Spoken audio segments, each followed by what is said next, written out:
ഞാനിവിടെ വ്യക്തമാക്കി തന്നത് കോൺഗ്രസ് രാജ്യത്തിൻ്റെ ഭരണഘടനയെ അവരുടെ കുടുംബ ഭരണഘടനയെ പോലെ കണ്ട് രാഷ്ട്രീയ നേട്ടത്തിന് വേണ്ടി അവർക്ക് ഇഷ്ടമുള്ളതുപോലെ ഉപയോഗിക്കുകയാണ് ചെയ്തത്. ഇപ്പോഴും അവർ രാഷ്ട്രീയം കളിക്കാൻ വേണ്ടി തന്നെയാണ് ഭരണഘടന ഉപയോഗിച്ചുകൊണ്ടേയിരിക്കുന്നത്. എന്നാൽ ഞങ്ങൾക്കങ്ങനെയല്ല. ഞങ്ങൾക്ക് ഭാരതത്തിൻ്റെ ഭരണഘടനയിൽ അതിൻ്റെ പവിത്രതയിൽ വിശ്വാസമുണ്ട്. ഞങ്ങളതിനെ ഏറ്റവും മഹത്തായ കാര്യമായാണ് കാണുന്നത്. അങ്ങനെയാണ് പ്രവർത്തിക്കുന്നത്. ഇത് വെറും വാക്കുകൾ കൊണ്ട് പറയുകയല്ല. എങ്ങനെയാണ് ഞങ്ങൾ ഭരണഘടനയെ കണ്ടതെന്നതിൻ്റെ ഉദാഹരണം കൂടി ഞാൻ പറഞ്ഞു തരാം. 1996 തെരഞ്ഞെടുപ്പിൽ ഏറ്റവും വലിയ ഒറ്റക്കക്ഷിയായി ഭാരതീയ ജനതാ പാർട്ടി ഇവിടെ ജയിച്ചു വന്നു. അന്നത്തെ രാഷ്ട്രപതിജി ഏറ്റവും വലിയ ഒറ്റക്കക്ഷിയായ BJPയെ സർക്കാരുണ്ടാക്കി ക്ഷണിക്കുകയും ചെയ്തു. പ്രധാനമന്ത്രിയെ സത്യപ്രതിജ്ഞയ്ക്ക് വാജ്പേയിജിയെ ക്ഷണിച്ചു. വാജ്പേയിജി സത്യപ്രതിജ്ഞ ചെയ്ത് അധികാരമേറ്റു. വെറും 13 ദിവസം മാത്രമാണ് ആ സർക്കാർ മുമ്പോട്ട് പോയത്. ഞങ്ങളന്ന് ഭരണഘടനയെ വിശ്വസിച്ചാണ് അധികാരമേറ്റത്. 13 ദിവസത്തിനുള്ളിൽ ഞങ്ങൾക്ക് ഭരണം ഉപേക്ഷിക്കേണ്ടി വന്നു. ഞങ്ങൾക്കുമാകുമായിരുന്നു. ഭരണഘടനയെ വിശ്വസിക്കുന്നില്ലായിരുന്നെങ്കിൽ ഞങ്ങൾക്കുമാകുമായിരുന്നു. ഈ പാർട്ടിക്ക് ഡെപ്യൂട്ടി പ്രധാനമന്ത്രി സ്ഥാനം നൽകാം, ആ പാർട്ടിക്ക് അവർ ചോദിക്കുന്ന മന്ത്രിസ്ഥാനം കൊടുക്കാം, അത് കൊടുക്കാം, ഇത് കൊടുക്കാം, അങ്ങനെ വേണ്ടതെല്ലാം കൊടുത്ത് ഞങ്ങൾക്കും ഭരണം നിലനിർത്താമായിരുന്നു. അങ്ങനെ ഞങ്ങൾക്കും അധികാരത്തിൻ്റെ മധുരം നുണയാമായിരുന്നു. പക്ഷേ അടൽ ബിഹാരി വാജ്പേയിജി അത്തരത്തിലുള്ള ഒരു വഴിവിട്ട നീക്കത്തിനും പോയില്ല. ഭരണഘടന അനുസരിച്ചുകൊണ്ട് ഭൂരിപക്ഷമില്ലാത്തതിൻ്റെ പേരിൽ 13 ദിവസത്തിന് ശേഷം രാജി നൽകി പുറത്തു പോകാനുണ്ടായത്. അതായിരുന്നു ജനാധിപത്യത്തോടുള്ള ഞങ്ങളുടെ മര്യാദ. അതുകൊണ്ട് മാത്രം കഴിഞ്ഞില്ല. 1998 വീണ്ടും ഞങ്ങൾക്ക് ഭൂരിപക്ഷം ലഭിച്ചു. 13 മാസത്തോളം ഞങ്ങൾ സർക്കാർ ഉണ്ടാക്കി ഭരിച്ചു. NDA സർക്കാർ ഒരു പ്രശ്നവുമില്ലാതെ മുന്നോട്ട് പോയിക്കൊണ്ടിരിക്കുകയായിരുന്നു. എന്നാൽ ചില ആളുകളുണ്ടല്ലോ, ഞങ്ങളല്ലാതെ മറ്റാരും ഇവിടെ ഭരിക്കണ്ട എന്ന് ചിന്തിക്കുന്ന ചില ആളുകൾ, അടൽജിയുടെ സർക്കാരിനെ പുറത്താക്കുന്നതിന് വേണ്ടി ഈ കുടുംബ രാഷ്ട്രീയക്കാരുണ്ടല്ലോ, അവർ വൃത്തികെട്ട കളികൾ കളിച്ചു. അവരുടെ ചില കളികൾ കാരണം വാജ്പേയിജിക്കും ഒറ്റ രാത്രി കൊണ്ട് ഭൂരിപക്ഷം നഷ്ടമായി. പാർലമെന്റിൽ വോട്ടെടുപ്പ് നടന്നു. അന്നും ഞങ്ങൾക്ക് പണം കൊടുത്ത് പലരെയും വാങ്ങാൻ കഴിയുമായിരുന്നു. മാർക്കറ്റിൽ അപ്പോഴും പണം കൊടുത്താൽ വാങ്ങാൻ കഴിയുന്ന ആൾക്കാരുണ്ടായിരുന്നു. പക്ഷേ ഭരണഘടനയെ ഞങ്ങൾ വിശ്വസിക്കുന്നത് കൊണ്ടും ആദരിക്കുന്നത് കൊണ്ടും അവിശ്വാസ പ്രമേയത്തിന് പോയി കേവലം ഒരു വോട്ടിന് അദ്ദേഹത്തിന് ഭരണം നഷ്ടമായി. ഇതാണ് ഞങ്ങളുടെ ചരിത്രം, ഇതാണ് ഞങ്ങളുടെ സംസ്കാരം, ഇതാണ് ഞങ്ങളുടെ പാരമ്പര്യം. എന്നാൽ മുമ്പ് അങ്ങനെയാണോ ചെയ്തത്? കസേര ഉറപ്പിക്കുന്നതിന് വേണ്ടി കോടതിയെപ്പോലും നിർജീവമാക്കി, കോടതിയുടെ വിധി പോലും ലംഘിച്ച് ഭരണഘടനയെ വഴിതിരിച്ചുവിട്ട് അടിയന്തരാവസ്ഥ പ്രഖ്യാപിക്കുകയാണ് അവർ ചെയ്തത്. മറ്റൊരു സമയത്താവട്ടെ പണം കൊടുത്ത് MP-മാരെ വിലയ്ക്ക് വാങ്ങി അവർ അധികാര കസേര ഉറപ്പിച്ചു. ആ രീതികളൊന്നും ഞങ്ങൾ പിന്തുടർന്നിട്ടേയില്ല. കാരണം അത് ഞങ്ങളുടെ സംസ്കാരമല്ല. കേവല ഭൂരിപക്ഷമില്ലാത്തൊരു സർക്കാരിന് വേണ്ടി നോട്ട് കെട്ടുകൾ ഈ സഭയിൽ പോലും വിതറിയ കാലമുണ്ടായിരുന്നു കോൺഗ്രസിൻ്റെ കാലത്ത്. ഞങ്ങൾക്ക് ആ പാരമ്പര്യം ഉണ്ടായിരുന്നില്ല. ഭരണഘടനയ്ക്ക് ഒരു പുല്ല് വില പോലും നൽകാതെ പണം കൊടുത്ത് MP-മാരെ വിലക്കെടുത്ത് ഭരണവും ഭരണക്കസേരയും സംരക്ഷിച്ചു കോൺഗ്രസ്. പാർലമെന്റിനെ വെറും ഒരു ചന്തയാക്കി മാറ്റിയവർ. അതിന് സഭാപതിജി 90കളിൽ സഭയിലെ MP-മാരെ പണം കൊടുത്ത് വിലയ്ക്ക് വാങ്ങിയ ചരിത്രം കോൺഗ്രസിനുണ്ട്. ഇതാണോ ഭരണഘടനാനുസൃതമായി ചെയ്യേണ്ടത്? 140 കോടി ജനങ്ങൾ വിശ്വസിക്കുന്ന ഭരണഘടനയെ, ജനാധിപത്യത്തെ അവർ ഏത് രീതിയിലാണ് ചവറ്റുകുട്ടയിൽ വലിച്ചഴിച്ചത്? കോൺഗ്രസിന് എങ്ങനെയും ഏത് വിധേനയും ഭരണം നിലനിർത്തണം, കസേര ഉറപ്പിക്കണം, അങ്ങനൊരു ചിന്താഗതി മാത്രമേ ഉണ്ടായിരുന്നുള്ളൂ. കാരണം ഭരണമില്ലാതെ അവർക്ക് ജീവിക്കാൻ കഴിയില്ല. കോൺഗ്രസിന് എന്നും അധികാരം ഒരു ലഹരിയാണ്, അധികാരത്തിനോട് ആർത്തിയാണ്. കോൺഗ്രസിന്റെ ചരിത്രവും അതാണ്. കോൺഗ്രസ് വർത്തമാനകാലത്തിലും ചെയ്തുകൊണ്ടിരിക്കുന്നത് അത് തന്നെയാണ്. പക്ഷേ ജനം ഇതെല്ലാം കണ്ടുകൊണ്ടിരിക്കുകയായിരുന്നു. 2014 ജനം NDAക്ക് കേവല ഭൂരിപക്ഷം നൽകി ജനസേവനത്തിനുള്ള അവസരം തന്നു. അതിനുശേഷം ജനാധിപത്യത്തിനും ഭരണഘടനയ്ക്കും കൂടുതൽ ശക്തി ലഭിച്ചിട്ടേ ഉള്ളൂ. പഴയ കോൺഗ്രസ് കാലം ഈ രാജ്യത്തിന് നൽകിയ രോഗമുണ്ടല്ലോ, ആ പീഡകളിൽ നിന്ന് ഒരു മുക്തിയാണ് 2014 ശേഷം സംഭവിച്ചത്. ഇവിടെ ചില ആളുകൾ ചോദിക്കുന്നുണ്ടായിരുന്നു, കഴിഞ്ഞ 10 വർഷത്തിൽ നിങ്ങളും ഭരണഘടനയിൽ ഭേദഗതി വരുത്തിയിട്ടില്ലേ? തീർച്ചയായും ഞങ്ങളും ഭേദഗതി വരുത്തിയിട്ടുണ്ട്, ഇല്ലെന്ന് ഞങ്ങൾ പറയില്ല. പക്ഷേ ഞങ്ങൾ വരുത്തിയ ഓരോ ഭേദഗതിയും രാജ്യത്തെ കൂടുതൽ ശക്തിപ്പെടുത്തുന്നതിനും ഐക്യപ്പെടുത്തുന്നതിനും വേണ്ടിയായിരുന്നു, രാജ്യത്തിൻ്റെ നല്ല ഭാവിക്ക് വേണ്ടിയായിരുന്നു. അല്ലാതെ അധികാരത്തിൻ്റെ കസേര നിലനിർത്തുന്നതിന് വേണ്ടി, അധികാരത്തിലുള്ള ആർത്തിക്ക് വേണ്ടി രാജ്യത്തെ ശിഥിലമാക്കാനുള്ള ഭേദഗതികളായിരുന്നില്ല ഞങ്ങൾ വരുത്തിയത്. അതെ, ഞങ്ങളും ഭരണഘടനയിൽ ഭേദഗതി വരുത്തിയിട്ടുണ്ട്. എന്തിനാണ് ചെയ്തത്? OBC വിഭാഗത്തിന് വേണ്ടി. 30 വർഷങ്ങളായി ഇവിടെ OBC കമ്മീഷന് ഭരണഘടനാ പദവി നൽകണമെന്നുള്ള വാഗ്ദാനം കോൺഗ്രസ് ഒരിക്കലും നടപ്പിലാക്കിയിരുന്നില്ല. അതിനുവേണ്ടി ഞങ്ങൾ ഭേദഗതി വരുത്തി. OBC വിഭാഗത്തിന് ആദരവ് നൽകുന്നതിന് വേണ്ടി, അവരുടെ ആവശ്യം പരിഗണിച്ച് അവർക്ക് ഭരണഘടനാ സ്ഥാപനം ഉണ്ടാക്കുന്നതിന് വേണ്ടി ഞങ്ങൾ ഭേദഗതി വരുത്തി. അതിൽ ഞങ്ങൾക്ക് അഭിമാനം മാത്രമേ ഉള്ളൂ. ഞങ്ങൾ എവിടെയും തുറന്നു പറയും, ഞങ്ങൾ ഭേദഗതി വരുത്തിയിട്ടുണ്ട്. ബാബാ സാഹബ് അംബേദ്കർ ആഗ്രഹിച്ചതുപോലെ സമൂഹത്തിൽ പിന്നോക്ക വിഭാഗത്തിൽപ്പെട്ട ആളുകളോടൊപ്പം നിൽക്കേണ്ട സർക്കാരിൻ്റെ ഉത്തരവാദിത്തമാണ്. അതുകൊണ്ട് അവർക്ക് വേണ്ടി ഞങ്ങൾ ഭരണഘടനയിൽ ഭേദഗതി വരുത്തിയിട്ടുണ്ട്. അത് തുറന്നു പറയുന്നതിൽ ഞങ്ങൾക്ക് യാതൊരു മടിയുമില്ല, അഭിമാനം മാത്രമേ ഉള്ളൂ. അതിന് സഭാപതിജി, ഇവിടെ ഇങ്ങനെയും ഒരു വിഭാഗം ഉണ്ടായിരുന്നു. ഏതെങ്കിലും ഒരു ജാതിയിൽ ജനിച്ചില്ല എന്നതുകൊണ്ട്, അല്ലെങ്കിൽ ഏതെങ്കിലും ഒരു ജാതിയിൽ ജനിച്ചു പോയതുകൊണ്ട് ദാരിദ്ര്യം അനുഭവിക്കുന്ന ആളുകൾക്ക് ഒരു തരത്തിലുള്ള അവസരവും ലഭിച്ചിരുന്നില്ല. അത്തരം ആളുകൾക്ക് വേണ്ടി സാമ്പത്തിക സംവരണം ഞങ്ങൾ ഏർപ്പെടുത്തി. അതിനുവേണ്ടി ഭരണഘടനയിൽ ഭേദഗതി വരുത്തി. സാമ്പത്തിക സംവരണം നടത്തണമെന്നത് എല്ലാവരുടെയും ആവശ്യമായിരുന്നു. പക്ഷെ അത് ചെയ്യാനുള്ള ധൈര്യം ആർക്കും ഉണ്ടായിരുന്നില്ല. ഞങ്ങളത് ചെയ്തെന്ന് പറയുന്നതിൽ അഭിമാനം മാത്രമേ ഉള്ളൂ. ഈ രാജ്യത്തെ ദുർബല വിഭാഗത്തിൽപ്പെട്ട ആളുകളെ സംരക്ഷിക്കുന്നതിന് വേണ്ടിയുള്ള ഈ തീരുമാനത്തെ ഈ രാജ്യത്ത് ആരും എതിർത്തിരുന്നില്ല. മാത്രമല്ല, ഈ സഭയുടെയും പൂർണ്ണമായ സമ്മതത്തോടുകൂടി തന്നെയാണ് നമ്മൾ ആ ഭേദഗതി വരുത്തിയത്. അല്ലാതെ ഒന്നും അടിച്ചേൽപ്പിച്ചതല്ല. ഇവിടെ ഇരിക്കുന്ന എല്ലാവരുടെയും സഹകരണത്തോടുകൂടിയാണ് അത് സാധ്യമായത്. എല്ലാവരുടെയും പിന്തുണ നേടിയെടുത്തുകൊണ്ട് തന്നെയാണ് ഞങ്ങൾ ആ ഭേദഗതി വരുത്തിയത്. ആദരണീയ സഭാപതിജി, ഇവർ പറയുന്നത് ശരിയാണ്. ഞങ്ങളും ഭരണഘടനയിൽ ഭേദഗതി വരുത്തിയിട്ടുണ്ട്, ഇനിയും ചെയ്തിട്ടുണ്ട്. അതെ, നമ്മുടെ രാജ്യത്തെ പാവപ്പെട്ട വനിതകൾക്ക് അവർക്ക് കൂടുതൽ ശക്തി നൽകുന്നതിന് വേണ്ടി ഞങ്ങൾ ഭരണഘടനയിൽ ഭേദഗതി വരുത്തിയിട്ടുണ്ട്. ഇവരുടെ എല്ലാവരുടെയും സഹായത്തോടുകൂടി, എല്ലാവരുടെയും പിന്തുണ നേടിക്കൊണ്ട്, സമവായത്തോടുകൂടി ഞങ്ങൾ ഭരണഘടനയിൽ ഭേദഗതി വരുത്തിയിട്ടുണ്ട്. നമ്മുടെ രാജ്യത്തെ വനിതകൾക്ക് കൂടുതൽ അവകാശങ്ങളും അധികാരങ്ങളും ലഭിക്കുന്നതിന് വേണ്ടി, ഈ സഭയിൽ ഭരണത്തിൽ കൂടുതൽ വനിതകൾ പങ്കാളികളാകുന്നതിന് വേണ്ടി, വനിതാ സംവരണം നടപ്പിലാക്കുന്നതിന് വേണ്ടി ഞങ്ങൾ ഭേദഗതി വരുത്തിയിട്ടുണ്ട്. അതിനുവേണ്ടി സഭാപതിജി, ഇതിനു മുമ്പും ഈ വനിതാ സംവരണ ബിൽ ഇവർ നടപ്പിലാക്കാൻ ശ്രമിച്ചിട്ടുണ്ട്, 40 വർഷങ്ങൾക്ക് മുമ്പ്. ഇപ്പോൾ പ്രതിപക്ഷത്ത് അവരോടൊപ്പം ഇരിക്കുന്ന ഒരു പാർട്ടിയുടെ നേതാവ് സഭയുടെ നടുത്തളത്തിലിറങ്ങി ആ ബില്ല് വലിച്ചു കീറി എറിഞ്ഞ് അതിനെ അപമാനിച്ചു, ഈ രാജ്യത്തെ അപമാനിച്ചു, സഭയെ അപമാനിച്ചു. വനിതാ സംവരണം എന്നുള്ള ആ ബില്ലിനെ എതിർത്തുകൊണ്ട് ഈ രാജ്യത്തെ വനിതകളെ അപമാനിച്ചു. 30 വർഷങ്ങൾക്ക് മുമ്പ് വനിതാ സംവരണ ബിൽ സഭയിൽ വലിച്ചു കീറി കളഞ്ഞ ആളുണ്ടല്ലോ, അദ്ദേഹം ഇപ്പോൾ ഈ പ്രതിപക്ഷത്തിരിക്കുന്നവരുടെ മാർഗനിർദ്ദേശക മണ്ഡലിലുണ്ട്, വഴികാട്ടിയാണ്. ഒന്ന് ആലോചിച്ച് നോക്കൂ, ഈ രാജ്യത്തെ സ്ത്രീകളോട് അന്യായം ചെയ്ത ആളെ ഇപ്പോഴും അവർ ചുമന്നുകൊണ്ട് നടക്കുകയാണ്.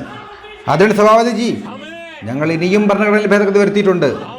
പക്ഷെ അതെന്തിനായിരുന്നു? രാജ്യത്തെ കൂടുതൽ ഐക്യത്തോടുകൂടി മുന്നോട്ട് കൊണ്ടുപോകുന്നതിന് വേണ്ടി. ആർട്ടിക്കിൾ 370 എടുത്തു കളയാൻ.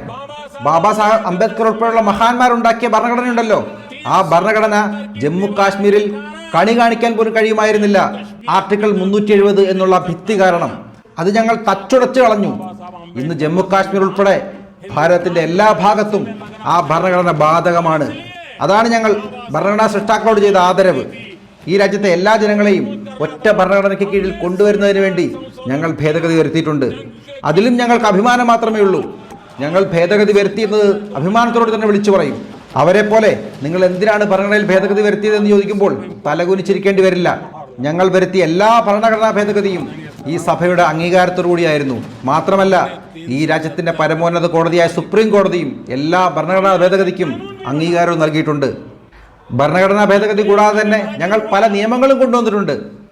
രാജ്യത്തിന്റെ വിഭജന സമയത്ത് മഹാത്മാഗാന്ധി ഉൾപ്പെടെയുള്ള മഹാന്മാരായ പലരും നമ്മുടെ അയൽ രാജ്യത്തുള്ള ന്യൂനപക്ഷ വിഭാഗത്തിൽപ്പെട്ട ആളുകൾക്ക് ഉറപ്പ് നൽകിയതാണ്. എന്തെങ്കിലും കാരണവശാൽ അവിടെയുള്ള ന്യൂനപക്ഷങ്ങൾക്ക് എന്തെങ്കിലും തരത്തിലുള്ള ബുദ്ധിമുട്ടുണ്ടായാൽ, എന്തെങ്കിലും ദുഃഖമുണ്ടായാൽ ഭാരതം അവർക്കൊപ്പം ഉണ്ടാകും, ഭാരതം അവരെ സഹായിക്കും എന്ന് മഹാത്മാഗാന്ധി വാക്ക് നൽകിയതാണ്.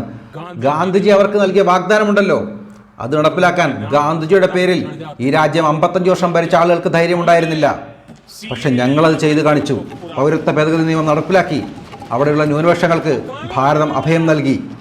അതെ, ഞങ്ങൾ തന്നെയാണ് ആ നിയമ ഭേദഗതി വരുത്തിയത്. ആ ഭേദഗതി വരുത്തിയതിൽ, ആ നിയമം കൊണ്ടുവന്നതിൽ ഞങ്ങൾക്കിപ്പോൾ അഭിമാനമുണ്ട്. ഞങ്ങളത് ഓൺ ചെയ്യുകയും ചെയ്യുന്നു. ഞങ്ങൾക്കൊരിക്കലും വരുത്തിയ ഭേദഗതിയുടെ പേരിൽ തലകുനിച്ചിരിക്കേണ്ടി വന്നിട്ടില്ല. ഞങ്ങൾ തല ഉയർത്തി തന്നെ പറയും, ഞങ്ങൾ ഇതൊക്കെ ചെയ്തത് തന്നെയാണ്. ഞങ്ങൾ ഈ ചെയ്തതെല്ലാം ഈ രാജ്യത്തിനും ഈ രാജ്യത്തിലെ ജനങ്ങൾക്കും ഈ രാജ്യത്തിൻ്റെ പുരോഗതിക്കും വേണ്ടി തന്നെയാണ്. അതിനാണ് സഭാപതിജി ഞാൻ പറഞ്ഞു വന്നത്, ഞങ്ങളും ചില ഭേദഗതികൾ ഭരണഘടനയിൽ വരുത്തിയിട്ടുണ്ട്. മുൻപുള്ള ആളുകൾ ചെയ്ത തെറ്റുകൾ തിരുത്തുന്നതിന് വേണ്ടി, രാജ്യത്തെ കൂടുതൽ ശക്തിയോടുകൂടി മുന്നോട്ട് കൊണ്ടുപോകുന്നതിന് വേണ്ടിയാണ് അങ്ങനെ ചെയ്യേണ്ടി വന്നത്. തീർച്ചയായും കാലം ഇതിന് മറുപടി പറയുക തന്നെ ചെയ്യും. കാരണം ഞങ്ങൾ വരുത്തിയ ഒരു ഭേദഗതിയും ഈ രാജ്യത്തിൽ അധികാര നിലനിർത്തുന്നതിന് വേണ്ടി ആയിരുന്നില്ല. ഈ രാജ്യത്തെ കൂടുതൽ ശക്തിയോടുകൂടി ഒത്തൊരുമയോടുകൂടി മുന്നോട്ട് കൊണ്ടുപോകുന്നതിന് വേണ്ടി തന്നെയായിരുന്നു. തീർച്ചയായും വരും കാലങ്ങളിൽ ഞങ്ങൾ വരുത്തിയ ഈ ഭേദഗതിയെ അവർ കൈയടിച്ച് സ്വീകരിക്കും എന്നുറപ്പുണ്ട്. അതിനാണ് സഭാപതിജി, പ്രതിപക്ഷത്തിരിക്കുന്ന നമ്മുടെ കോൺഗ്രസ് പാർട്ടിക്ക് ഒരു വാക്ക് വളരെ പ്രിയപ്പെട്ടതാണ്. ആ വാക്ക് ഇന്ന് ഞാനും ഉപയോഗിക്കാൻ ആഗ്രഹിക്കുകയാണ്. അവരുടെ ഏറ്റവും പ്രിയപ്പെട്ട വാക്കാണ്, അവർ ഏറ്റവും കൂടുതൽ ഉപയോഗിക്കുന്ന വാക്കാണ്. ആ വാക്കില്ലാതെ അവർക്ക് ജീവിക്കാൻ പോലും കഴിയില്ല. അതാണ് ജുംല, തട്ടിപ്പ്. കോൺഗ്രസിന്റെ നമ്മുടെ പ്രിയപ്പെട്ട സുഹൃത്തുണ്ടല്ലോ ഇവിടെ ഇരിക്കുന്നത്, അദ്ദേഹം രാവിലെ മുതൽ രാത്രി വരെ ഇത് തന്നെയാണ് പറയുന്നത്, ജുംല ജുംല ജുംല. ആദരണീയ സഭാപതിജി, ഈ രാജ്യത്തിനറിയാം, ഈ രാജ്യത്ത് ജനങ്ങൾക്കറിയാം, ഈ രാജ്യത്ത് എന്തെങ്കിലും തട്ടിപ്പുണ്ടെങ്കിൽ അതിൽ ഏറ്റവും വലിയ തട്ടിപ്പെന്നത് അവരുടെ 4 തലമുറകൾ നിരന്തരം നടത്തിയ തട്ടിപ്പാണ്. ആ തട്ടിപ്പാണ് ഗരീബി ഹട്ടാവോ, ദാരിദ്ര്യ നിർമ്മാർജ്ജനം എന്നത്. 4 തലമുറകളായി 55 വർഷം 4 തലമുറകളായി 55 വർഷം ഈ രാജ്യം ഭരിച്ചവർ ജനങ്ങളോട് ചെയ്ത ഏറ്റവും വലിയ തട്ടിപ്പാണ് അവരുടെ ഈ മുദ്രാവാക്യം. അധികാര കസേര നിലനിർത്തുന്നതിനുള്ള, അധികാരം നേടിയെടുക്കുന്നതിനുള്ള രാഷ്ട്രീയ മുദ്രാവാക്യം മാത്രമായിരുന്നു അവർക്ക് ഗരീബി ഹട്ടാവോ. അതുകൊണ്ട് ഈ രാജ്യത്തെ സാധാരണക്കാർക്ക്, ദരിദ്രർക്ക് ഒരു ഗുണവും ഉണ്ടായില്ല, അവരുടെ ജീവിതത്തിൽ ഒരു മാറ്റവും ഉണ്ടായില്ല. അതിനാണ് സഭാപതിജി, ആരോ ഇവിടെ പറയുന്നുണ്ടായിരുന്നു, സ്വാതന്ത്ര്യം കിട്ടി 70 വർഷമായിട്ടും ഈ രാജ്യത്തെ പാവപ്പെട്ടവർക്ക് അവരുടെ അഭിമാനത്തിന് ഒരു ടോയ്ലറ്റ് സ്വന്തമായി ഉണ്ടാകാനുള്ള അധികാരം പോലും അവകാശം പോലും അവർക്കുണ്ടായിരുന്നില്ലേ? അതുപോലും കൊടുക്കാൻ ഇവർക്ക് കഴിഞ്ഞില്ല. 55 വർഷം നിങ്ങൾ ഭരിച്ചതല്ലേ, നിങ്ങൾക്ക് അതിനുള്ള അവസരം ഉണ്ടായിരുന്നില്ലേ? നിങ്ങളത് ചെയ്തോ? എന്നാൽ ഇന്ന് രാജ്യം 100% എല്ലാ വീടുകളിലും ടോയ്ലറ്റ് ഉണ്ടാക്കി കഴിഞ്ഞു. അത് ഈ രാജ്യത്തെ പാവപ്പെട്ടവരുടെ സ്വപ്നമായിരുന്നു, അവരുടെ ആഗ്രഹമായിരുന്നു. അത് പൂർത്തീകരിക്കാൻ എൻ്റെ സർക്കാരിന് കഴിഞ്ഞു. എന്തുകൊണ്ട് ഇവർക്കതിന് കഴിഞ്ഞില്ല? ഇത് പറഞ്ഞപ്പോഴും ഇത് ചെയ്തപ്പോഴും എന്നെ കളിയാക്കാനായിരുന്നു ഈ പ്രദേശത്തുള്ള പലരും ശ്രമിച്ചത്. പക്ഷെ അപ്പോഴും ഞാൻ അതിൽ തളർന്നില്ല. എൻ്റെ മനസ്സിൽ കൃത്യമായ ലക്ഷ്യമുണ്ടായിരുന്നു, ഈ രാജ്യത്തെ പാവപ്പെട്ടവരുടെ അഭിമാനബോധം. അതായിരുന്നു എൻ്റെ മനസ്സിലുണ്ടായിരുന്നത്. അതുകൊണ്ട് തന്നെ ആരുടെയും ഒരു കളിയാക്കലും പരിഹാസചാരങ്ങളും ഞാൻ മൈൻഡ് ചെയ്തത് പോലുമില്ല. ഞാൻ എൻ്റെ ജോലി ചെയ്തു. ഈ രാജ്യത്തെ എത്രയെത്ര പാവപ്പെട്ട അമ്മമാർ, സഹോദരിമാർ സ്വന്തമായി ടോയ്ലറ്റില്ലാത്തത് കൊണ്ട് സൂര്യോദയത്തിന് മുമ്പും സൂര്യോദയത്തിന് ശേഷവും ആരും കാണാതെ ആ രീതിയിൽ ഒന്ന് ആലോചിച്ച് നോക്കൂ. ഇതൊന്നും കണ്ട് ഇവർക്കൊരു വിഷമവും തോന്നിയില്ല. അതിനാണ് സഭാപതിജി, കാരണം അവർക്ക് ദാരിദ്ര്യം എന്താണെന്ന് അറിയില്ല. അവർ ദാരിദ്ര്യം കണ്ടിട്ടുള്ളത് TV-യിലാണ്, അല്ലെങ്കിൽ പത്രത്തിലുള്ള വാർത്തകളിലാണ്. ദാരിദ്ര്യം എന്താണെന്ന് അനുഭവിച്ചവർക്കേ അവരുടെ വിഷമം മനസ്സിലാവൂ. അതിനാണ് സഭാപതിജി, അതുമാത്രമല്ല, ഈ രാജ്യത്തെ 80%-ലധികം ജനത കുടിക്കാൻ ശുദ്ധജലം ഇത്രയും കാലം അവർക്ക് ലഭിച്ചിരുന്നില്ല. ശുദ്ധജലം, കുടിക്കാൻ ശുദ്ധജലം, ഇതൊക്കെ അടിസ്ഥാന സൗകര്യങ്ങളാണ്, അല്ലാതെ ഇതൊന്നും വലിയ വലിയ ആവശ്യങ്ങളായിരുന്നില്ല. ഈ രാജ്യത്തെ എല്ലാ ജനങ്ങൾക്കും ശുദ്ധജലം കൊടുക്കുന്നതിൽ അവരെ എന്താണ് തടഞ്ഞത്? ഭരണഘടന പറയുന്നുണ്ടായിരുന്നോ കൊടുക്കരുതെന്ന്? അതിന് സഭാപതിജി, അവരത് ചെയ്തില്ല. പക്ഷേ ആ അവസരം ഞാൻ ഉപയോഗപ്പെടുത്തി, അതിന്റെ ഫലവും ഉണ്ടായി. അതിനാണ് സഭാപതിജി, ഈ രാജ്യത്തെ കോടിക്കണക്കിന് അമ്മമാർ, സഹോദരിമാർ പുകയടുപ്പിൽ അവരുടെ ജീവിതം ഹോമിക്കുകയായിരുന്നു. കണ്ണുകൾ കലങ്ങി 100 കണക്കിന് സിഗരറ്റുകൾ വലിക്കുന്നതിന് സമാനമായ പുക ശ്വസിച്ച് അവരുടെ ആരോഗ്യം ഇല്ലാതാക്കുകയായിരുന്നു.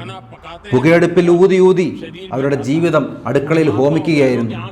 അവരുടെ കണ്ണുകൾ എന്നും ചുവന്ന നിറമായിരുന്നു. അവരുടെ ആരോഗ്യം പൂർണ്ണമായി ക്ഷയിച്ചുകൊണ്ടിരിക്കുകയായിരുന്നു. അതൊന്നും കാണാൻ ഇവർക്ക് കണ്ണുണ്ടായിരുന്നില്ല, ഇവർക്ക് മനസ്സുണ്ടായിരുന്നില്ല. 2013 വരെയും ഇവർ പറഞ്ഞുകൊണ്ടിരുന്നത് 9 സിലിണ്ടർ വേണോ, 6 സിലിണ്ടർ ആക്കണോ, 12 സിലിണ്ടർ നൽകണോ എന്നുള്ള ചിന്ത മാത്രമായിരുന്നു. എന്നാൽ ഈ രാജ്യത്ത് എത്ര ആളുകൾക്ക് അതിനുള്ള സൗകര്യമുണ്ടെന്ന് ഇവർ അന്വേഷിച്ചില്ല. പക്ഷേ ആ കഷ്ടതയും ഞാൻ മനസ്സിലാക്കി. ഞാൻ അധികാരത്തിൽ വന്നതിന് ശേഷം മാത്രം 18 കോടി കുടുംബങ്ങൾക്കാണ് പുതുതായി ഗ്യാസ് കണക്ഷൻ നൽകിയത്. ഇന്ന് രാജ്യത്തെ ഏതാണ്ട് എല്ലാ കുടുംബങ്ങളിലും ഗ്യാസ് കണക്ഷനുകൾ എത്തിയിട്ടുണ്ട്, എത്തിക്കാൻ എൻ്റെ സർക്കാരിന് കഴിഞ്ഞിട്ടുണ്ട്. നമ്മുടെ രാജ്യത്തിന് സ്വാതന്ത്ര്യം കിട്ടി 70 വർഷത്തിന് ശേഷം ഞാൻ വരേണ്ടി വന്നു നമ്മുടെ രാജ്യത്തെ സാധാരണക്കാർക്ക്, പാവപ്പെട്ടവർക്ക് അവർക്ക് അടിസ്ഥാന കാര്യങ്ങൾ ലഭിക്കുന്നതിന്. അതിനാണ് സഭാപതിജി, നമ്മുടെ രാജ്യത്തെ എല്ലാ ജനങ്ങളും കഷ്ടപ്പെട്ട് തന്നെയാണ് ജീവിക്കുന്നത്. ദാരിദ്ര്യത്തിനെതിരെ പോരാടാൻ വേണ്ടി അവർ ജോലി ചെയ്ത് കഷ്ടപ്പെട്ട് അവരുടെ കുടുംബത്തിന് വേണ്ടി സമ്പാദിച്ചുകൊണ്ടിരിക്കുകയാണ്. പക്ഷേ ആ സമയത്ത് ആ കുടുംബത്തിൽ ആർക്കെങ്കിലും ഒരു രോഗം വന്നാൽ അതോടെ അവരുടെ എല്ലാ പ്ലാനിങ്ങും തകരും.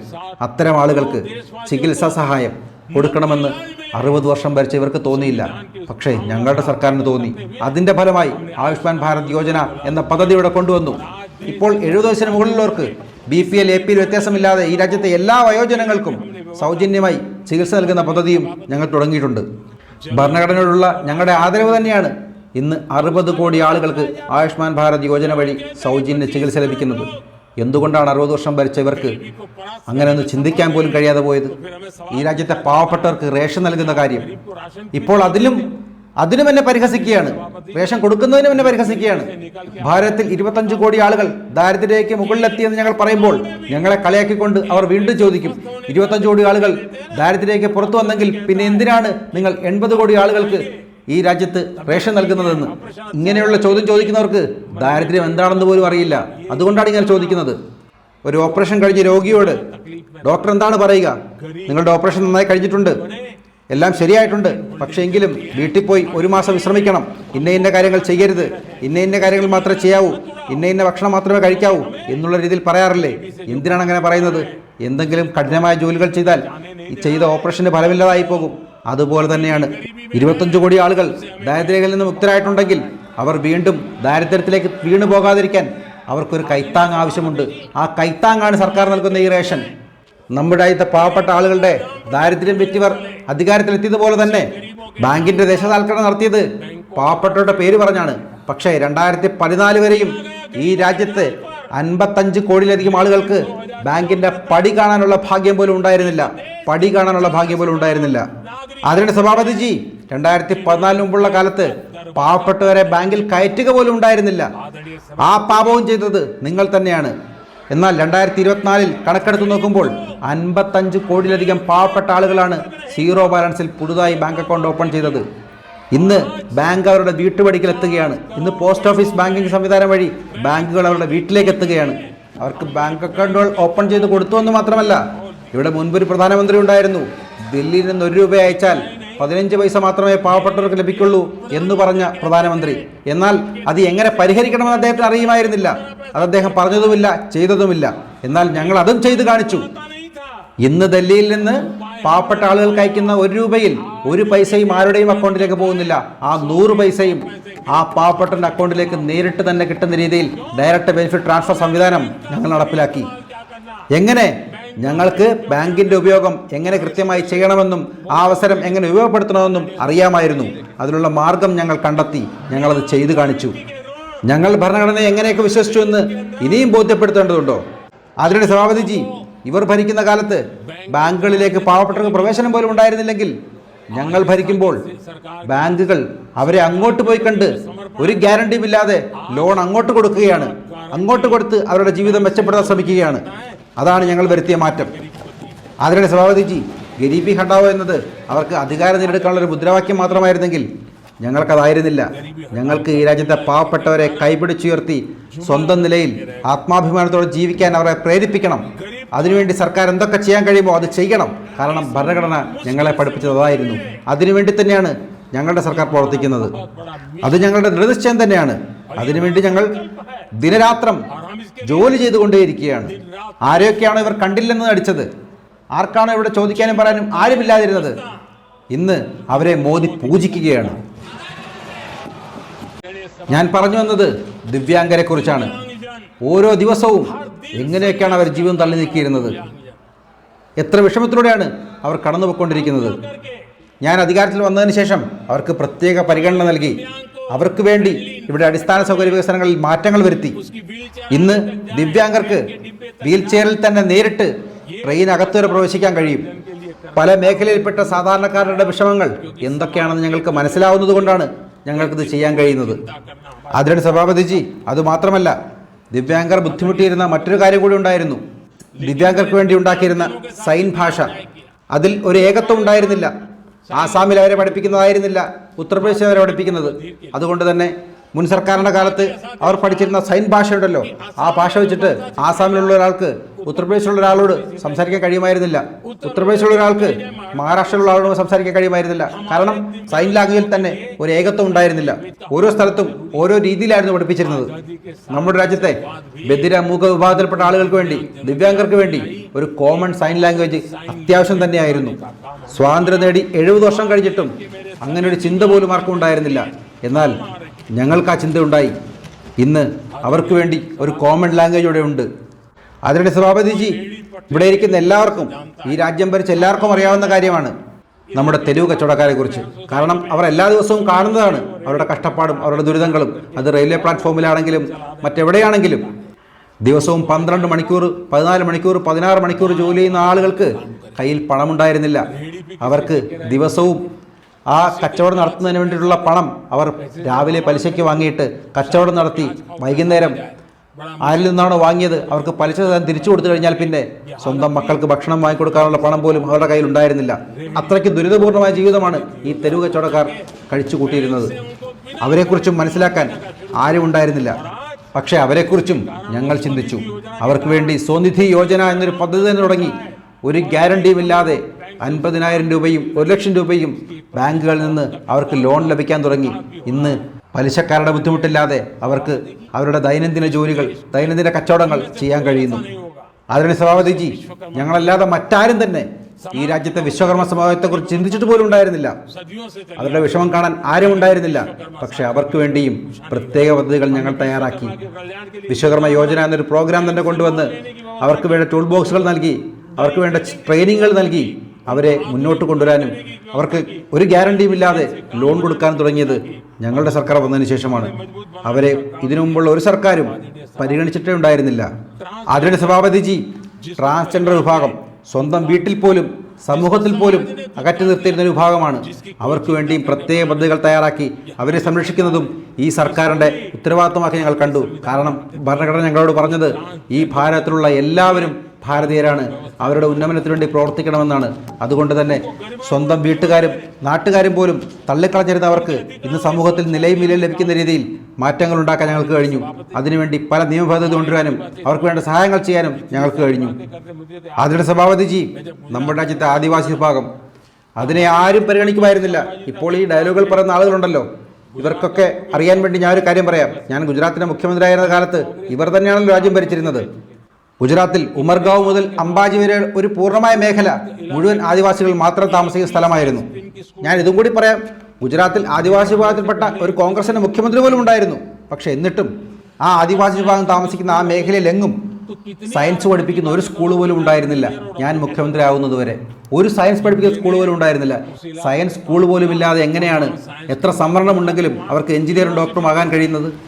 ഞാൻ മുഖ്യമന്ത്രിയായിരുന്ന കാലത്ത് ആ മേഖലയിൽ സയൻസ് സ്കൂളുകൾ കൊണ്ടുവന്നു, ITIകൾ കൊണ്ടുവന്നു, കൗശല്യ കേന്ദ്രങ്ങൾ കൊണ്ടുവന്നു, അവരെ ശാക്തീകരിച്ചു. ഇന്ന് ആ മേഖലയിൽ യൂണിവേഴ്സിറ്റി പോലുമുണ്ട്. അതിന്റെ സഭാപതിജി, ഈ ആദിവാസി വിഭാഗത്തിൽ തന്നെ അതിപിന്നോക്ക വിഭാഗത്തിൽപ്പെട്ട ആളുകളുണ്ട്. അത് പറയുമ്പോൾ എനിക്ക് നമ്മുടെ രാഷ്ട്രപതിയെ ഓർക്കാതിരിക്കാൻ കഴിയില്ല. വനവാസി വിഭാഗത്തിൽ നിന്ന് കഷ്ടപ്പെട്ട് പഠിച്ച് ഇന്ന് രാഷ്ട്രപതിയായ അവർ ഇന്ന് രാജ്യത്തിനാകെ മാതൃകയാണ്. അവർ എനിക്ക് വഴികാട്ടിയായിട്ടുണ്ട്. അവരുടെ നിർദ്ദേശപ്രകാരം തന്നെയാണ് PM ജൻമൻ യോജന എന്നൊരു പദ്ധതി തുടങ്ങിയത് ആദിവാസി വിഭാഗത്തിൽപ്പെട്ട ആളുകൾക്ക് വേണ്ടി. നമ്മുടെ രാജ്യത്തിന്റെ പല മേഖലകളിലും ഇപ്പോഴും പുറം ലോകം പോലും കാണാത്ത ഒരടിസ്ഥാന സൗകര്യങ്ങൾ ലഭിക്കാത്ത ആദിവാസി വിഭാഗത്തിൽപ്പെട്ട ആളുകളുണ്ട്. അവരുടെ എണ്ണത്തിൽ വളരെ കുറവാണ്. അതുകൊണ്ട് തന്നെ അവർ വോട്ട് ബാങ്കുമായിരുന്നില്ല. അതുകൊണ്ട് തന്നെ രാജ്യം ഭരിച്ചിരുന്നവർ, സംസ്ഥാനങ്ങൾ ഭരിച്ചിരുന്നവർ അവരെ പരിഗണിച്ചിട്ടേ ഇല്ല. പക്ഷേ മോദി അങ്ങനെയല്ല. മോദി ഭരിക്കുന്നത് ഈ രാജ്യത്തെ എല്ലാ ജനങ്ങൾക്കും എല്ലാ മേഖലയിലും പുരോഗതിയും വികസനവും കൊണ്ടുവരുന്നതിന് വേണ്ടി തന്നെയാണ്. അതുകൊണ്ട് തന്നെ അത്തരം ആളുകളെ കണ്ടെത്തി അവർക്ക് വേണ്ട സൗകര്യങ്ങൾ ഏർപ്പെടുത്തുക എന്നതാണ് എൻ്റെ ചുമതല, എൻ്റെ ജോലി. ഞാനത് കൃത്യമായി ചെയ്യുന്നുമുണ്ട്. എന്നാൽ 60 വർഷം ഈ രാജ്യം ഭരിച്ചിരുന്നവർ എന്താണ് ചെയ്തതെന്ന് അറിയുമോ? ഒരിക്കലും രക്ഷപ്പെടാൻ സാധ്യതയില്ലാത്ത പിന്നോക്ക വിഭാഗത്തിൽപ്പെട്ട 100 ജില്ലകളെ കണ്ടെത്തി അവർ ഒരിക്കലും രക്ഷപ്പെടാൻ പോകുന്നില്ല. അവരെ പിന്നോക്ക ജില്ല എന്ന ഗണത്തിൽപ്പെടുത്തി അങ്ങോട്ട് ആരും പോകുമായിരുന്നില്ല. സർക്കാർ ഉദ്യോഗസ്ഥർ പോലും പോരുമായിരുന്നില്ല. അവിടേക്ക് റോഡുകളില്ല, വൈദ്യുതിയില്ല, കൃഷിയില്ല, ഒന്നും ഉണ്ടായിരുന്നില്ല. ആ പിന്നോക്ക ജില്ലകളിലേക്കാണ് സർക്കാർ ഉദ്യോഗസ്ഥരെ പണിഷ്മെന്റ് ട്രാൻസ്ഫർ പോലും അയച്ചിരുന്നത്. ആ രീതിയിലാണ് അവർ ആ ജില്ലകളെ കണ്ടത്. എന്നാൽ ഞാൻ അങ്ങനെയല്ല ചെയ്തത്. ആ 100 ജില്ലകളെ എങ്ങനെ ഏറ്റവും മുന്നിലെത്തിക്കാം, അതായിരുന്നു എൻ്റെ സ്വപ്നം. അതുകൊണ്ട് തന്നെ ആ 100 ജില്ലകളെ ആസ്പിറേഷണൽ ജില്ലകൾ എന്ന ഗണത്തിൽപ്പെടുത്തി ആ 100 ജില്ലകളിൽ എല്ലാ പാരാമീറ്ററും ദേശീയ ശരാശരിയേക്കാൾ വളരെയധികം താഴെയായിരുന്നു. ആ 40 പാരാമീറ്ററുകളും ദേശീയ ശരാശരിക്കോ അതിന് മുകളിലോ എത്തിക്കുന്നതിന് വേണ്ടി ഞാൻ പലവിധ വകുപ്പുകളെ ഏകോപിപ്പിച്ച് ഒരു സംവിധാനത്തിന് കീഴിലാക്കി ആ 100 ജില്ലകൾക്ക് പ്രത്യേകം പദ്ധതികൾ തയ്യാറാക്കി നൽകി. അതിനുവേണ്ടി പ്രത്യേക ഓഫീസർമാരെ നിയമിച്ചു. ഇന്നതിൻ്റെ മാറ്റം കാണാനുണ്ട്. ഈ ആസ്പിറേഷണൽ ജില്ലകളിലെ, ഈ ആസ്പിറേഷണൽ ബ്ലോക്കുകളിലെ എല്ലാ പാരാമീറ്ററുകളും ഓൺലൈനായി ഞാൻ പോലും നേരിട്ട് മോണിറ്റർ ചെയ്തുകൊണ്ടിരിക്കുകയാണ്. അതിനിടെ സഭാപതിജി, ഇവിടെ പ്രതിപക്ഷത്തുള്ള ആളുകൾ ചില കഥകളൊക്കെ പറഞ്ഞത് കേട്ട് എനിക്ക് ആശ്ചര്യം തോന്നുകയാണ്. അതിനിടെ സഭാപതിജി, ഈ രാജ്യത്തെ ആദിവാസി വിഭാഗം 1947 ശേഷം ഉണ്ടായതാണോ? നമ്മുടെ പുരാണ കാലത്ത് ശ്രീരാമന്റെയും ശ്രീകൃഷ്ണന്റെയും കാലത്ത് ഈ രാജ്യത്ത് ആദിവാസികൾ ഉണ്ടായിരുന്നില്ലേ? എന്നാൽ 1947 ഭാരതം സ്വാതന്ത്ര്യം നേടിയതിനു ശേഷം വാജ്പേയി അധികാരത്തിലെത്തുന്നത് വരെ ഈ ആദിവാസി വിഭാഗത്തിന് വേണ്ടി ഒരു മന്ത്രാലയം ഉണ്ടായിരുന്നില്ല. അവർക്ക് വേണ്ടി ചോദിക്കാൻ പറഞ്ഞ ആരും ഉണ്ടായിരുന്നില്ല. അവർക്ക് വേണ്ടി പ്രത്യേക ബജറ്റ് പോലും ഉണ്ടായിരുന്നില്ല. ആദരണീയ സഭാപതിജി, ആദിവാസി വിഭാഗത്തെ പോലെ തന്നെ ഈ രാജ്യത്തെ മത്സ്യത്തൊഴിലാളികൾ എന്താ ഇപ്പോൾ ഉണ്ടായതാണോ? 1947 ശേഷം ഇപ്പോഴാണോ ഉണ്ടായത്? അവർ അല്ലല്ലോ. പക്ഷേ അവർക്ക് വേണ്ടി അവരുടെ കാര്യം ശ്രദ്ധിക്കാൻ ഒരു പ്രത്യേക മന്ത്രാലയം ഇവിടെ ഉണ്ടായിരുന്നില്ല. അവർക്ക് വേണ്ടി പ്രത്യേക ബജറ്റ് ഉണ്ടായിരുന്നില്ല. 2014 ഞങ്ങൾ അധികാരത്തിൽ വന്നതിന് ശേഷമാണ് അവർക്ക് വേണ്ടി ഒരു പ്രത്യേക മന്ത്രാലയവും മന്ത്രിയും പ്രത്യേക ബജറ്റും ഉണ്ടാക്കിയത്. ആദരണീയ സഭാപതിജി, നമ്മുടെ പാവപ്പെട്ട കർഷകർ, ചെറുകിട കർഷകർ, അവർക്ക് സഹകരണ സംഘങ്ങൾ ഏറ്റവും പ്രധാനപ്പെട്ടത് തന്നെയാണ്. ചെറുകിട കർഷകർക്ക് ഏറ്റവും കൂടുതൽ ധനസഹായം ലഭിക്കുന്നത് സഹകരണ സംഘങ്ങൾ വഴിയാണ്, സൊസൈറ്റികൾ വഴിയാണ്. അതുകൊണ്ട് തന്നെ ആ സഹകരണ സൊസൈറ്റികളെ എല്ലാം ഏകോപിപ്പിച്ചുകൊണ്ട് ഈ രാജ്യത്തെ സഹകരണ മന്ത്രാലയം ഞങ്ങൾ വന്നതിന് ശേഷമാണ് ഉണ്ടാക്കിയത്. അത്തരം ചെറുകിട കർഷകരെ മുന്നോട്ട് കൊണ്ടുവരുന്നതിന് വേണ്ടി, സഹകരണ സംഘങ്ങൾക്ക് ശക്തി പകരുന്നതിന് വേണ്ടി ഒരു സഹകരണ മന്ത്രാലയം ഞങ്ങളുടെ സർക്കാർ വന്നതിന് ശേഷമാണ് നടപ്പിലാക്കിയത്. അതിനുവേണ്ടി ഒരു പ്രത്യേക മന്ത്രിയും അതിനുവേണ്ടി പ്രത്യേക ബജറ്റും അതിലേക്ക് പ്രത്യേക ഫോക്കസും ഞങ്ങൾ വന്നതിന് ശേഷമാണ് തുടങ്ങിയത്. കാരണം ഈ രാജ്യത്തെ ചെറുകിട കർഷകരെക്കുറിച്ച് ഞങ്ങൾക്ക് ചിന്തയുണ്ടായിരുന്നു. അവർക്ക് അങ്ങനെ ഒരു ചിന്ത പോലും ഉണ്ടായിരുന്നില്ല. ആദരണീയ സഭാപതിജി, അതുപോലെ തന്നെയാണ് ഈ ലോകത്ത് ഏറ്റവും കൂടുതൽ യുവജനങ്ങളുള്ളത് ഭാരതത്തിലാണ്. ഇന്ന് ലോകത്തിനാകെ ആവശ്യമുള്ള അത്രയും വർക്ക് ഫോഴ്സ് കൊടുക്കാൻ കഴിയുന്നത് ഭാരതത്തിന് മാത്രമാണ്. പക്ഷേ നമ്മുടെ രാജ്യത്തെ യുവാക്കൾക്ക് നല്ല തൊഴിൽ ലഭിക്കുന്നതിനുള്ള, അവർക്ക് കൂടുതൽ മെച്ചപ്പെട്ട കഴിവുകൾ നൽകുന്നതിന് വേണ്ടി സ്കിൽ മന്ത്രാലയം ഞങ്ങൾ ഉണ്ടാക്കി. അവർക്ക് വേണ്ട പരിശീലന കേന്ദ്രങ്ങൾ ഞങ്ങൾ ഉണ്ടാക്കി. അവർക്ക് സൗജന്യമായി പരിശീലനം നൽകുന്ന പദ്ധതികൾ തയ്യാറാക്കി. അവർക്ക് സ്റ്റൈഫൻഡ് അങ്ങോട്ട് കൊടുത്ത് അവർക്ക് പുതിയ പുതിയ ടെക്നോളജിയിൽ ട്രെയിനിങ്ങുകൾ കൊടുക്കാൻ തുടങ്ങി. ഇന്ന് ലോകത്തിനാകെ തന്നെ മാനവശേഷി സംഭാവന എന്ന തരത്തിലേക്ക് ഭാരതത്തിൻ്റെ യുവസമൂഹം വളർന്നിരിക്കുന്നു. ആദരണീയ സഭാപതിജി, നോർത്ത് ഈസ്റ്റ് സംസ്ഥാനങ്ങൾ, അവിടെ ജനസംഖ്യ കുറവാണ്, പ്രത്യേകിച്ചും സീറ്റുകൾ കുറവാണ്. അടൽ ബിഹാരി വാജ്പേയിജി രാജ്യത്തിൻ്റെ പ്രധാനമന്ത്രി ആയതിനു ശേഷമാണ് നോർത്ത് ഈസ്റ്റ് മേഖലയിലുള്ള സംസ്ഥാനങ്ങളുടെ പ്രത്യേക വികസനത്തിന് വേണ്ടി ഡോണിയർ മന്ത്രാലയം തുടങ്ങിയത്. അതിൻ്റെ മാറ്റമാണ് ഇന്ന് നോർത്ത് ഈസ്റ്റ് സംസ്ഥാനങ്ങളിൽ നല്ല റോഡുകൾ, നല്ല എയർപോർട്ടുകൾ, നല്ല ബ്രിഡ്ജുകൾ, കാർഷിക മേഖലയിൽ വികസനങ്ങൾ, വ്യവസായ സ്ഥാപനങ്ങൾ അങ്ങോട്ട് വരുന്നത്. എല്ലാം അത്തരം പ്രത്യേക ഫോക്കസ് ആ മേഖലയ്ക്ക് വേണ്ടി ഞങ്ങൾ നൽകിയത് കൊണ്ടാണ്. കോൺഗ്രസ് സർക്കാരിൻ്റെ കാലത്ത് അവിടെ വൈദ്യുതി പോലും ഉണ്ടായിരുന്നില്ല. ഗ്രാമങ്ങളെല്ലാം ഇരുട്ടിലായിരുന്നു. റോഡുകൾ തമ്മിൽ കണക്ടിവിറ്റി ഉണ്ടായിരുന്നില്ല. ഭാരതത്തിൽ എല്ലാ ആളുകളുടെയും ഭൂമിക്ക് പ്രത്യേകം റെക്കോർഡ് ഉണ്ടാക്കുന്നതിന് വേണ്ടി സ്വമിത്വ എന്ന യോജന ഞങ്ങൾ തയ്യാറാക്കി. ഡ്രോൺ മാപ്പിംഗ് നടത്തി കൃത്യമായ ഡിജിറ്റൽ രേഖകൾ ഉണ്ടാക്കി. ഇന്ന് രാജ്യത്തെ എല്ലാവരുടെയും ഭൂമിക്ക് കൃത്യമായ ഡിജിറ്റൽ രേഖയുണ്ട്. ആദരണീയ സഭാപതിജി, ഭരണഘടന അനുസരിച്ച് ഈ രാജ്യത്തെ പാവപ്പെട്ട ആളുകൾക്ക് അവരുടെ ജീവിതം മെച്ചപ്പെടുത്തുന്നതിന് വേണ്ടി, അവർക്കൊപ്പം നിന്ന് അവരെ ശാക്തീകരിക്കുന്നതിന് വേണ്ടി സർക്കാർ ആത്മാർത്ഥമായി പരിശ്രമിച്ചതിൻ്റെ ഫലമായി തന്നെയാണ് UN റിപ്പോർട്ട് പ്രകാരം 25 കോടിയിലധികം ആളുകൾ കഴിഞ്ഞ 10 വർഷത്തിൽ മാത്രം ദാരിദ്ര്യത്തിൽ നിന്ന് മുക്തരായി അതിൻ്റെ മുകളിലേക്ക് വന്നത്. അത് അല്ലാതെ ഇത് വെറുതെ സംഭവിക്കുന്നതല്ല. സർക്കാരിൻ്റെ കൃത്യമായ മേൽനോട്ടവും ഇടപെടലും കൊണ്ട് തന്നെയാണ് ഇങ്ങനെയുള്ള മാറ്റങ്ങൾ ഈ രാജ്യത്ത് സംഭവിക്കുന്നത്. ഇതൊക്കെ ചെയ്യാൻ ഞങ്ങളെ പ്രേരിപ്പിക്കുന്നത്, ഞങ്ങൾക്ക് മാർഗനിർദ്ദേശം നൽകുന്നത്, ഞങ്ങൾക്ക് അധികാരം നൽകുന്നത് ഈ രാജ്യത്തെ ഭരണഘടനയാണ്. അതുകൊണ്ട് തന്നെ ഈ രാജ്യത്തിൻ്റെ ഭരണഘടനാ സൃഷ്ടാക്കളോട് ഞാൻ തല കുനിച്ചുകൊണ്ട് നന്ദി പറയുകയാണ്. ആദരണീയ സഭാപതിജി, ഞങ്ങൾ സബ്കാ സാത്ത് സബ്കാ വികാസ് എന്ന് പറയുന്നത് വെറും മുദ്രാവാക്യമല്ല, അത് ഞങ്ങളുടെ ഭരണഘടനയിലുള്ള വിശ്വാസമാണ്. അതുകൊണ്ട് തന്നെ സർക്കാരിൻ്റെ എല്ലാ പദ്ധതികളും ഒരു ഭാവഭേദവുമില്ലാതെ എല്ലാവരിലേക്കും എത്തണം എന്നുള്ള നിശ്ചയദാർഢ്യത്തിലാണ് ഞങ്ങൾ ഓരോ പദ്ധതിയും തയ്യാറാക്കി അവതരിപ്പിക്കുന്നത്. കാരണം ഭരണഘടനയും പറഞ്ഞിരിക്കുന്നത് യാതൊരു ഭേദവ്യത്യാസവുമില്ലാതെ എല്ലാവർക്കും ഒരേപോലെ പദ്ധതികൾ നൽകണമെന്നത് തന്നെയാണ്. അതുകൊണ്ട് തന്നെയാണ് എല്ലാ പദ്ധതിക്കും ഞാൻ സാച്ചുറേഷൻ എന്നൊരു കാര്യം പറഞ്ഞിരിക്കുന്നത്. കാരണം ഒരു മേഖലയിൽ ഒരു പദ്ധതി പ്രഖ്യാപിച്ചാൽ ആ മേഖലയിലെ 100% ആളുകൾക്കും ആ പദ്ധതി ലഭിക്കണം. അതിൽ ജാതി, മത, രാഷ്ട്രീയ, വർണ്ണ വ്യത്യാസം ഒന്നും തന്നെയില്ല. ആ മേഖലയിലുള്ള എല്ലാ ആളുകൾക്കും, അർഹതപ്പെട്ട എല്ലാവർക്കും ആ പദ്ധതി ലഭിക്കണം. 100% ആളുകളിലേക്ക് ഓരോ പദ്ധതിയും എത്തണം. ആ സാച്ചുറേഷൻ ലെവലിലാണ് ഞാൻ തൃപ്തി കണ്ടെത്തുന്നത്. ഇവർ പറയുന്നത് പോലെ കപട മതേതരത്വമല്ല ഞാൻ പറയുന്നത്. യഥാർത്ഥ സെക്യുലറിസം എന്ന് പറയുന്നത് 100% സാച്ചുറേഷൻ എന്നതിലാണ് ഞാൻ വിശ്വസിക്കുന്നത്. 100% സാച്ചുറേഷൻ എന്ന ലക്ഷ്യത്തിൽ മുന്നോട്ട് പോകുമ്പോൾ പിന്നെ അവിടെ പ്രത്യേകിച്ച് സെക്യുലറിസം എന്ന് പറയേണ്ട കാര്യമുണ്ടെന്ന് തോന്നുന്നില്ല.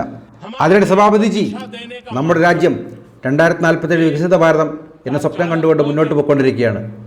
അതുകൊണ്ട് തന്നെ എൻ്റെ മനസ്സിലെ ചിന്ത, ഞാൻ രണ്ട് പക്ഷത്തെയുമുള്ള ഇവിടെയുള്ള എല്ലാവരോടുമായി പറയാൻ ആഗ്രഹിക്കുകയാണ്. അതിൽ രാഷ്ട്രീയമൊന്നുമില്ല, എൻ്റെ മനസ്സിൽ തോന്നുന്ന കാര്യമാണ്. ഞാൻ രണ്ട് പക്ഷത്തുമുള്ള എല്ലാവരോടും ചോദിക്കുകയാണ്. അവരോടുള്ള ചോദ്യം ഇതാണ്: നമ്മുടെ രാജ്യം ഭരിക്കാൻ യോഗ്യമായ നേതൃത്വം ആവശ്യമുണ്ടോ ഇല്ലയോ? അവരുടെ കുടുംബത്തിൽ ആരെങ്കിലും രാഷ്ട്രീയത്തിലില്ലെങ്കിൽ അവർക്ക് രാഷ്ട്രീയത്തിലേക്ക് വരാൻ കഴിയില്ലേ? അവർക്ക് വേണ്ടി രാഷ്ട്രീയത്തിന്റെ വാതിൽ അടച്ചിടണോ? ഈ രാഷ്ട്രീയത്തിലെ കുടുംബാധിപത്യം നമ്മുടെ രാജ്യത്തെ ജനാധിപത്യത്തെ ദോഷകരമായി ബാധിച്ചിട്ടുണ്ടോ ഇല്ലയോ? ഈ കുടുംബാധിപത്യ രാഷ്ട്രീയത്തിൽ നിന്ന് നമ്മുടെ രാജ്യത്തെ ജനാധിപത്യം മുക്തരാകേണ്ടതുണ്ടോ ഇല്ലയോ? ഞാൻ പറഞ്ഞു വരുന്നത്, യാതൊരു രാഷ്ട്രീയ പരിചയവുമില്ലാത്ത കുടുംബത്തിൽപ്പെട്ടതാണെങ്കിലും യുവാക്കൾ ഈ രാജ്യത്തിന്റെ രാഷ്ട്രീയത്തിലേക്ക് വരണം. അത് ഏത് പാർട്ടിയിൽപ്പെട്ട ആളുകളാണെങ്കിലും അത്തരം ആളുകളെ പ്രോത്സാഹിപ്പിക്കുക തന്നെ വേണം. രാഷ്ട്രീയവുമായി യാതൊരു ബന്ധവുമില്ലാത്ത കുടുംബത്തിൽ നിന്നും ഈ രാജ്യത്തെ സേവിക്കാൻ ആഗ്രഹിച്ചു വരുന്ന ചെറുപ്പക്കാരെ എല്ലാ പാർട്ടികളും പരിഗണിക്കണം, അവർക്ക് കൂടുതൽ അവസരങ്ങൾ നൽകണം.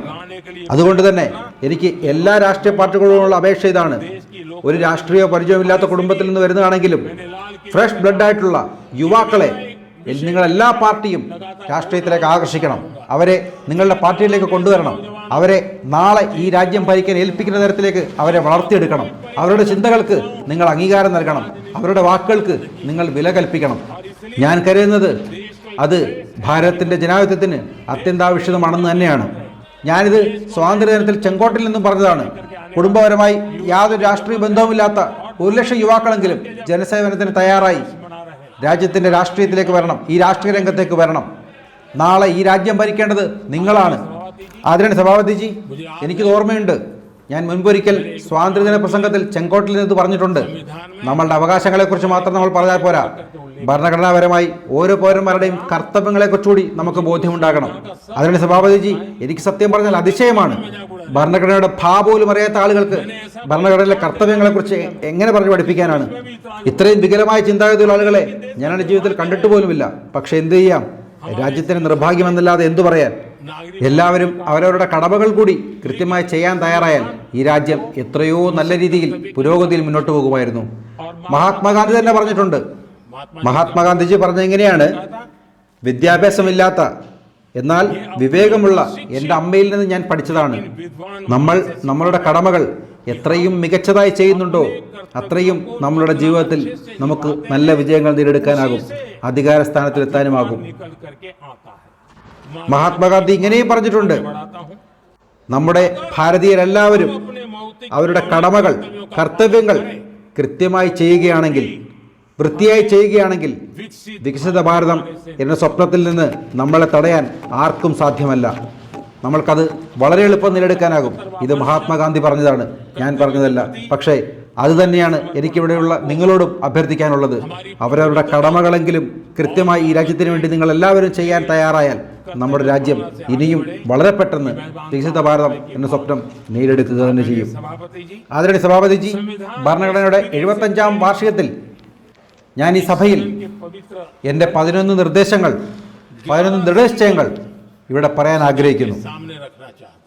ഏറ്റവും ആദ്യത്തേത് ഇത് തന്നെയാണ്: ഈ രാജ്യത്തെ എല്ലാ പൗരന്മാരും സർക്കാരും അവരുടെ കടമകൾ കൃത്യമായി ചെയ്യുക തന്നെ വേണം. രണ്ടാമത്തേത്, എല്ലാ മേഖലയിലും പെട്ട എല്ലാ ആളുകൾക്കും വികസനം എത്തിക്കണം. അതുകൊണ്ട് സബ്കാ സാത്ത് സബ്കാ വികാസ് എന്ന മന്ത്രം എല്ലാവരും പാലിക്കാൻ ശ്രദ്ധിക്കണം. മൂന്നാമത്തേത്, അഴിമതിയോട് ഒരു തരത്തിലും സന്ധി ചെയ്യില്ല എന്നുള്ള തീരുമാനം.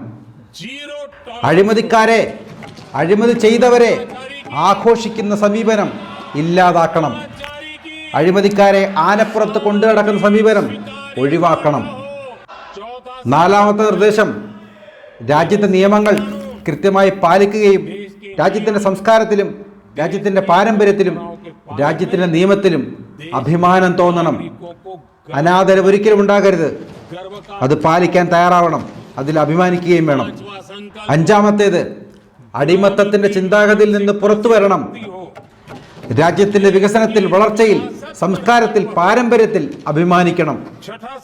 ആറാമത്തേത്, നമ്മുടെ രാജ്യത്തിലെ ജനാധിപത്യം, നമ്മുടെ രാജ്യത്തെ രാഷ്ട്രീയം കുടുംബാധിപത്യത്തിൽ നിന്ന് മുക്തമാക്കണം. ഏഴാമത്തേത്, ഭരണഘടനയോട് വിട്ടുവീഴ്ചയില്ലാത്ത ആദരവുണ്ടായിരിക്കണം. ഭരണഘടനയെ രാഷ്ട്രീയ ഉപകരണമായി ഉപയോഗിക്കരുത്. എട്ടാമത്തെ നിർദ്ദേശം ഇതാണ്. ഭരണഘടനയെ ബഹുമാനിച്ചുകൊണ്ട് തന്നെ ആർക്കാണോ ഇപ്പോൾ സംവരണം ലഭിച്ചുകൊണ്ടിരിക്കുന്നത് അത് എടുത്തു കളയാൻ ശ്രമിക്കരുത്. പുതുതായി മതത്തിന്റെ പേരിൽ സംവരണം കൊണ്ടുവരാൻ ശ്രമിക്കുകയും അരുത്. അതിനുവേണ്ടി സംസാരിച്ച് ജനങ്ങളെ ശിഥിലമാക്കി രാജ്യത്തെ ദുർബലപ്പെടുത്താൻ ശ്രമിക്കരുത്. ഒൻപതാമത്തെ സങ്കല്പം, ഒൻപതാമത്തെ തീരുമാനം, വിമൻ ലെഡ് ഡെവലപ്മെന്റിന് വേണ്ടി ഭാരതം കഴിയുന്നത്രയും പരിശ്രമിക്കണം. പത്താമത്തേതായി പറയാനുള്ളത് സംസ്ഥാനങ്ങളുടെ വികസനം രാജ്യത്തിന്റെ വികസനത്തിനാണ്, രാഷ്ട്രത്തിന്റെ വികസനത്തിനാണ് എന്നുള്ള ചിന്താഗതിയായിരിക്കണം വികസനത്തിന്റെ അടിസ്ഥാന മന്ത്രം. 11ാമതായി പറയാനുള്ളത് ഇത് തന്നെയാണ്. ഏക് ഭാരത് ശ്രേഷ്ഠ ഭാരത് എന്ന ചിന്താഗതി എല്ലാവർക്കും ഉണ്ടായിരിക്കണം. ഭാരതത്തിന്റെ ഐക്യവും ഭാരതത്തിന്റെ പുരോഗതിയും ഭാരതത്തിന്റെ ഉയർച്ചയും തന്നെയായിരിക്കണം എല്ലാ ഭാരതീയരുടെയും മനസ്സിൽ ഉണ്ടായിരിക്കേണ്ടത്. हम सब मिलकर के अगर हम आगे बढ़ते हैं तो संविधान की जो निहित भावना है, वी द पीपल, सबका प्रयास, हम इसी मंत्र को लेकर के आगे चले और विकसित भारत का सपना इस सदन में बैठे हुए सबका तो होना ही चाहिए. 140 करोड़ देशवासियों का सपना जब बन जाता है और संकल्प लेकर के जब देश कल करता है तो इच्छित परिणाम लेकर के रहता है. मेरा 140 करोड़ देशवासियों के प्रति मेरी अपार श्रद्धा रही है. उनके सामर्थ्य पर मेरी श्रद्धा है, देश की युवा शक्ति पर मेरी श्रद्धा है, देश की नारी शक्ति पर मेरी श्रद्धा है.